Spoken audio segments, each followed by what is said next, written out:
sudah masuk ibermu jing cerkai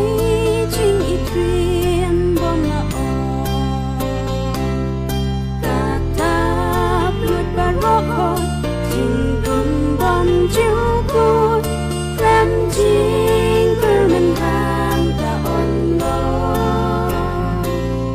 aku long bandung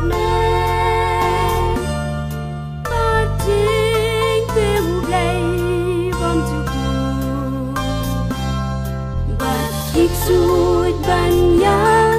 Sungju nom hadu jo Tak bakir tagi her klemku Abalakut kapor Bat berkai lawan Ibneng kinturan no angkat Si bisyar kalapang Kasih jong utrai aku dogan salung yangan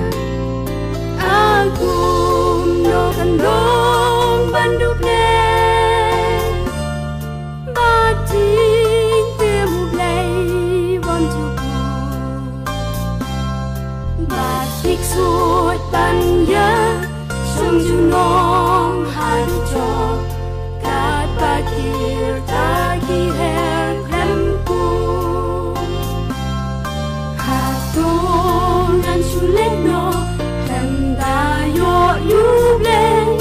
Klem jing kemenang lekungkan Tangga jing bom sudnya